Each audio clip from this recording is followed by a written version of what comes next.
Hi guys, good afternoon. Today is March 23, 2024 and my name is Glenda.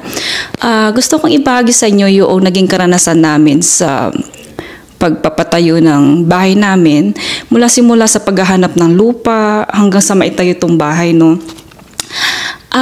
Nung makapag-decide kami ng asawa ko na sige, magpapa-custom house na lang tayo, ay naghanap kami ng mga vacant lot sa mga surrounding areas dito sa Edmonton, sa mga small towns na nakapaligid dito katulad ng Beaumont, ng Sherwood Park, pumunta rin kami ng St. Albert's, Spruce Grove, dito sa Stony Plain. Lahat yan, nadaanan namin yan. Talaga nagbigay kami ng time para kung saan kami komportable, no.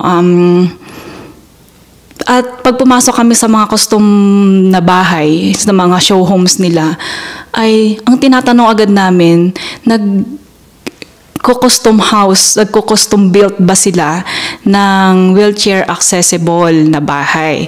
So matapat naman sila eh. Sasabihin nung isa, sabi nung natatandaan ko na hindi kami ganun ka-experience, pero kung sasabihin mo sa amin kung anong gusto nyo, gagawin namin. So, hindi na kami masyadong nag-i-interest sa mga ganun. Ang gusto talaga namin maging yung experience nila, yun talaga yung hinahanap namin.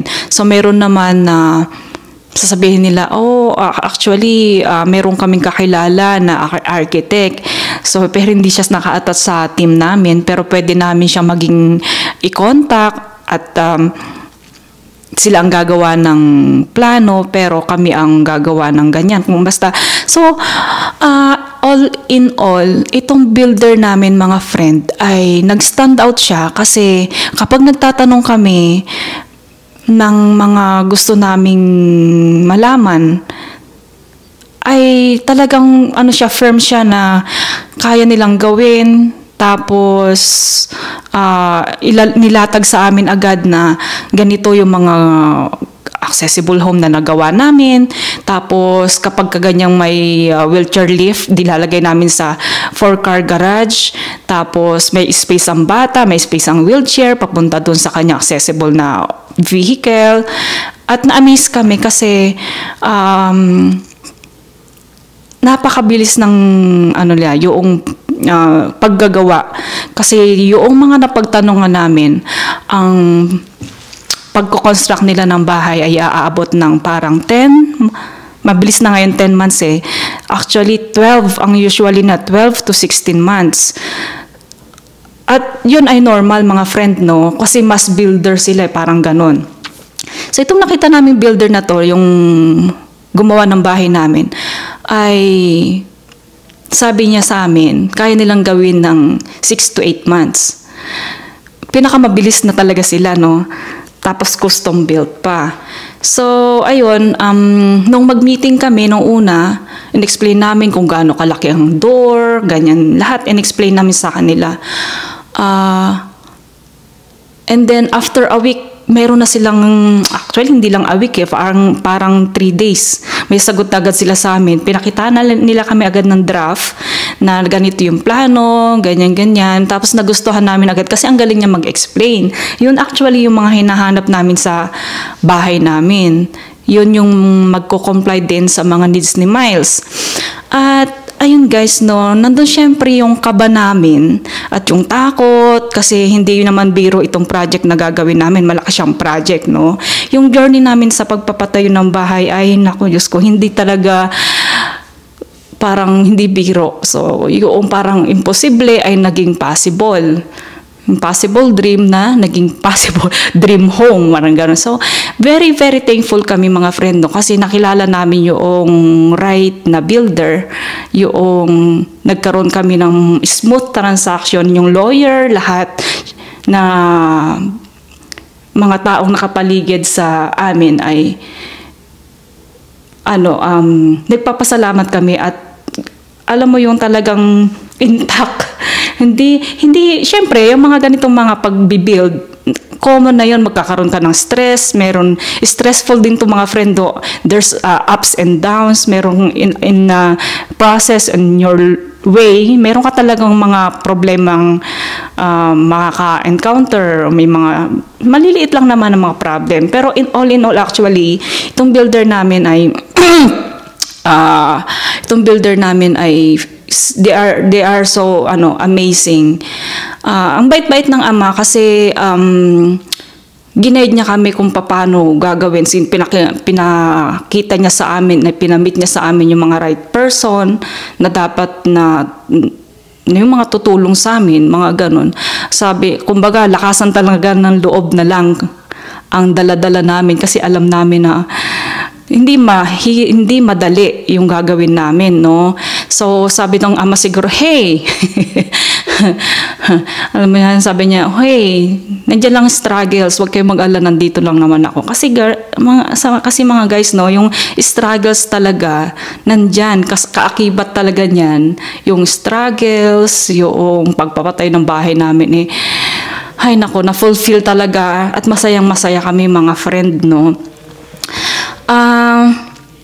Isa pang nagpapasalamat kami kasi kumbaga itong pagpapatayo namin ng bahay ay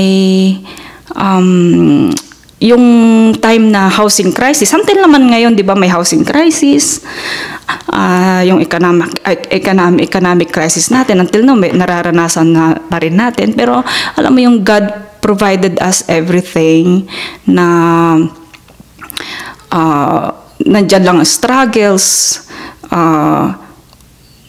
Kung tatanungin nyo ako, may struggles ba talaga? Yes, mayroon. May problema ba? Nagkaroon ba kami ng problema? Hindi mawawala yun? Yes. Perfect ba? No. Diba? Kasi nandyan yan nandun tayo sa process ng tayo, paano lalo in your way talagang meron kang nakakasalamuhan na ganyan. Pero ano pa bang sasabihin ko? Pero alam mo, nakita namin yung bahay na mula scratch. Nakita namin, kung makikita nyo yung mga video kong iba, mga file ng video namin, mga friend, no, mula scratch, tumayo talaga yung bahay. Kasi ang sarap-sarap ng pakiramdam namin na gustong-gusto kong ulitin yung video na yun. Yung isa yung humble beginning namin, tapos yung isang videos ko na mula simula nga tumayo yung bahay namin. Ang sarap-sarap ng pakiramdam, mga friend, no. Kaya alam mo, mga friend, yung si God talaga yung naging big part nitong aming journey na to, at alam namin ang struggle, alam natin lahat ang struggles is real talaga at hindi biro, mga friend, no. Siguro masasabi ko lang, mga friend, yung struggles na yun ay naging maliit kasi ang si God ay sobrang laki na 'di ba? Yung sobrang laki niya, kaya yung struggles parang naging wala lang yan kasi nga ginaid naman niya kami sa lahat ng steps, sa lahat ng mga kung ano man ang nakakasalamuhan namin, naging matatag lang kami, yung ganun. And pray kami ng pray na sana walang maging malaking problema. Nandun talaga yung nakakatakot, ganyan. Ito naman, mga friend, no, itong journey namin sa pagpapatayo ng bahay ay isang malaking unique experience sa amin kasi first time namin nga, syempre. So, ibang usapan naman to, kaya kung tatanungin mo ako, it's worth it and we love our home. We enjoy now na nag-enjoy kami sa bahay namin, nakita namin tumayo. At ayun, masarap ang pakiramdam pala na yung nakita mo na mula simula para kang wala, nangangapa ka, tapos nakita mo na naging worth it lahat yung pagod mo. Kasi mga friend, no, lagi kami nandito, visible kami dito sa bahay na to every day. Pagkatapos ng work ni June, nandito kami every other day, binibisita namin kung talaga bang nagagawa yung bahay, kung mayroong improvement, kung may progress every day. So nakita talaga namin, isang linggo lang kami hindi makapunta, na kami nagugulat kami, may wall na, tapos sa isang araw pupunta kami, meron ng salamin. Ganun nila kabilis ginawa itong bahay. Kumbaga masaya kami, masayang-masaya kami mga friend, no. At kumbaga kung i-rate ko yung builder namin 100%. Meron kami mga discussion, meron kami hindi napagkasunduan. Itong door na to mga friend, isa to sa mga pinagdebatehan kasi hindi dapat ganito yung door nito. Kasi ito isa sa mga isa siya sa high quality, kumbaga nasa mataas na uri ng door siya. So pinaglaban namin na yun ang gusto ko talaga.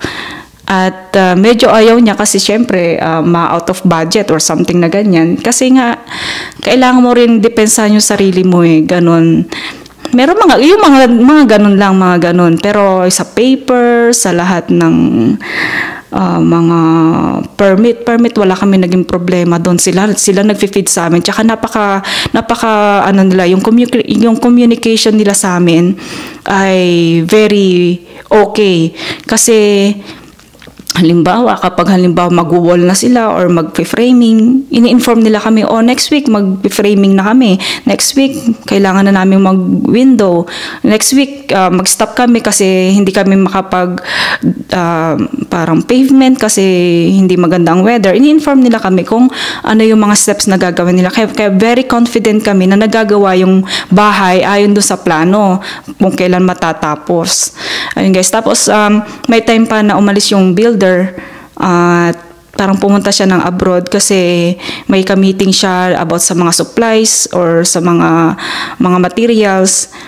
Pero kahit nasa abroad siya mga friend, nakikipag-communicate siya sa amin. O kaya mag-iiwan siya ng number dun sa office niya at i-inform kami kung meron kaming question, meron kaming gustong idagdag, meron kaming gustong ipalitan.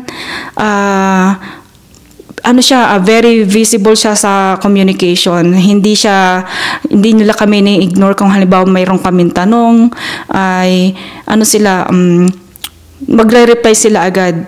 Kung hindi man ngayon, kinabukasan may ma-receive kaming email or text or tawag, and then kailangan nating mag-meet or mag-meeting, kailangan yung mag-sign ng panibagong changes. Lahat yun kasi naka-document, kaya napakasaya namin. It's all worth it. Yun lang masasabi ko. It's all worth it yung pagod namin. It feels amazing, and thank you God, and we love our home. We love our dream home. Yun lang guys. Kung meron kayong tanong, please subscribe. Please comment and like. And please don't forget to subscribe for your para ma-share ko rin sa inyo kung ano pa mga journey na napagdaanan namin dito sa pagpapatayo ng aming bahay. At yun lang mga friend, no. Thank you very much. Bye-bye.